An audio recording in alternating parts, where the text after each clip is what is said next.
नमस्कार, आप देख रहे हैं सिक्योरिटी परिदृश्य और आपके साथ मैं हूं मनोज कुमार। आज हम बात कर रहे हैं अरावली पर्वतमाला से जुड़े एक बेहद अहम मुद्दे पर। एक ऐसा मुद्दा जो पर्यावरण, राजनीति और हमारे भविष्य तीनों से जुड़ा हुआ है। हाल ही में सुप्रीम कोर्ट ऑफ इंडिया ने अरावली को लेकर एक नई कानूनी परिभाषा दी है। कोर्ट के अनुसार अब वही पहाड़ियां अरावली मानी जाएगी जिनकी ऊंचाई आसपास की जमीन से 100 मीटर या उससे अधिक है। इसका मतलब यह हुआ कि 100 मीटर से कम ऊंचाई वाली कई पहाड़ियां कानूनी संरक्षण से बाहर हो सकती हैं। कोर्ट का तर्क है कि अलग अलग राज्यों में अरावली की अलग परिभाषा होने से कानूनी भ्रम पैदा हो रहा था, लेकिन इस फैसले ने एक बड़ा विवाद खड़ा कर दिया है। अब समझते हैं अरावली आखिर है क्या। अरावली भारत की सबसे पुरानी पर्वतमाला है। इसकी उम्र करीब 1.5 अरब साल मानी जाती है। यह गुजरात से शुरू होकर राजस्थान, हरियाणा और दिल्ली एनसीआर तक फैली है। अरावली को उत्तरी भारत की ग्रीन वॉल कहा जाता है क्योंकि यही पहाड़ियां थार रेगिस्तान की रेत और लू को उत्तर भारत तक पहुंचने से रोकती है। अरावली सिर्फ पहाड़ नहीं है, यह हवा, पानी और जमीन का संतुलन है। अब सवाल यह है कि इस फैसले का असर क्या होगा। अगर छोटी पहाड़ियां संरक्षण से बाहर हुई तो वहां खनन और निर्माण आसान हो जाएगा।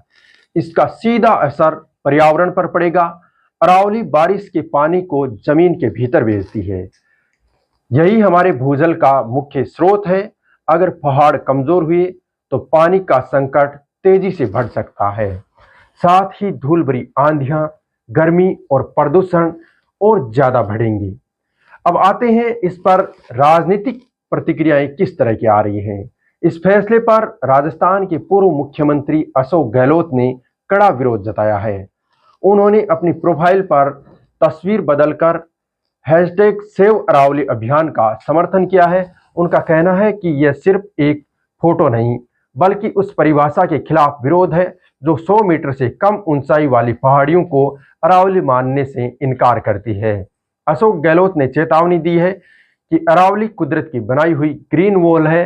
अगर छोटी पहाड़ियां खनन के लिए खोल दी गई तो रेगिस्तान आगे और बढ़ेगा, प्रदूषण बढ़ेगा, भूजल संकट गहराएगा। उनका कहना साफ है कि अरावली एक निरंतर श्रृंखला है। अगर इस दीवार की एक भी ईंट कमजोर हुई तो पूरी सुरक्षा टूट जाएगी। वहीं सरकार का पक्ष है कि यह फैसला कानूनी स्पष्टता के लिए जरूरी था और राज्य सरकारें अतिरिक्त संरक्षण दे सकती हैं। अब बात करते हैं राजस्थान पर अरावली के असर की। अरावली ने राजस्थान को पूरा रेगिस्तान बनने से रोक रखा है। इसने खेती को बचाया, जल स्रोत बनाए और जैव विविधता को संभाले रखा। पर्यटन और ग्रामीण जीवन भी अरावली पर निर्भर है। अब सोचिए, अगर अरावली कमजोर हुई तो क्या होगा। रेगिस्तान आगे बढ़ेगा, पानी खत्म होगा, खेती बर्बाद होगी, लोग पलायन करेंगे। ये नुकसान सिर्फ पर्यावरण का नहीं, मानव जीवन का नुकसान है। अरावली सिर्फ पत्थरों का ढेर नहीं है, यह हमारी हवा है, हमारा पानी है और यही हमारा भविष्य है। सुप्रीम कोर्ट का फैसला कानूनी हो सकता है, लेकिन इसका असर पीढ़ियों तक जाएगा। अब सवाल यही नहीं है कि अरावली कितनी ऊंची है, सवाल यह है कि क्या हम आने वाली पीढ़ियों के लिए कुछ बचा रहे हैं।